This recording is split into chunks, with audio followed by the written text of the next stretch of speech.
So we're going to see a real test next week. So Senator Manchin, he has made some revisions to this voter rights bill. So with all these different proposals and bills, he wants them to be bipartisan. He wants politicians from the left and politicians from the right to come together and move forward with these bills. And we're talking about the infrastructure bill. We were talking about the commission for the January 6th insurrection, all this different stuff. He wants to make it bipartisan. And so now we're looking at a situation where he has created this or revised this voter rights bill, and he wants this to be bipartisan. And what they need to do next week, and the majority leader, Chuck Schumer, has already indicated they're going to have a cloture vote. And with this cloture vote, they're going to need 60 votes in the Senate. So you're going to need all 50 Democrats, plus you're going to need 10 Republicans. And this cloture vote will allow them to move to the next step when it comes to Senator Manchin's revision of this voter rights bill. And so they only need a majority in order to pass the voter rights bill, but they need 60 votes in order to get there. So this cloture vote, I know it gets a little confusing. I don't know why they just can't have one vote, but they do have to have this cloture vote first.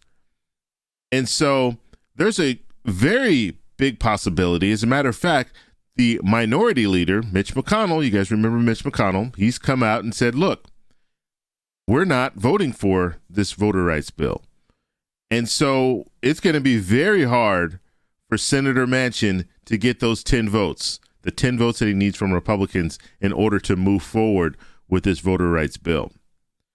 And so maybe this will be the test that Senator Manchin needed to let him know that, look, you might want bipartisanship, but it's just not a reality.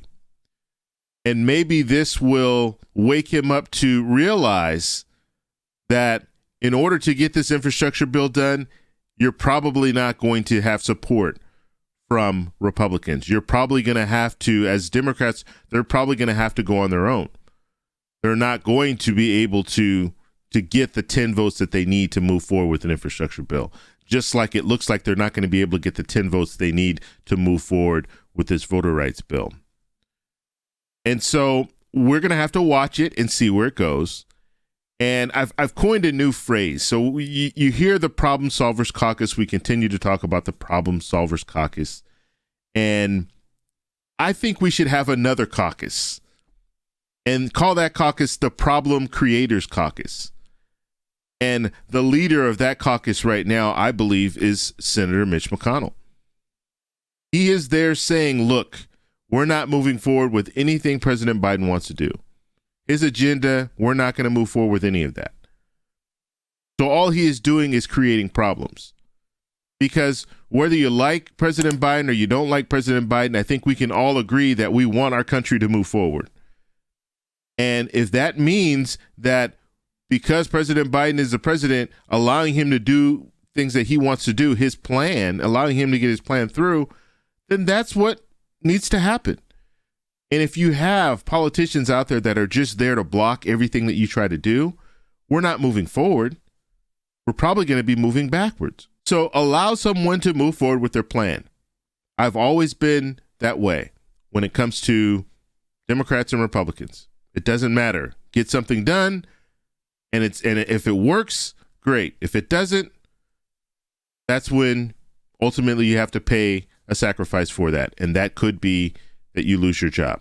So getting back to Senator Manchin, it looks like next week, Majority Leader Schumer will bring this cloture vote to the floor, and Senator Manchin's going to need 10 votes from Republicans. So if he can get those 10 votes, they can move forward. This cloture vote, they can move forward with the voter rights bill. If not, then let's just hope this is something that plants a seed in Senator Manchin's head to realize, look, Democrats are going to have to go on their own when it comes to a lot of this stuff. And that's just the reality. They're going to have to use reconciliation for this infrastructure bill. When it comes to the voter rights bill, they're not going to be able to use reconciliation for that. So they're going to have to maneuver around that. But looking forward, nothing will get done. As long as Senator McConnell is there, nothing will get done because he's going to make sure that he does not allow anything to move forward. And it's a shame. It's a shame to say that about our government, to look at our government and just see it in such a divide. But that's where we are right now. We don't have politicians that want to represent the people. They are representing the party, and that's it. So that's all I have for you guys today, but please let me know what you guys think down below. If you like this video, please give me a thumbs up. Please subscribe for more, and I'll talk to you in the next one. Bye.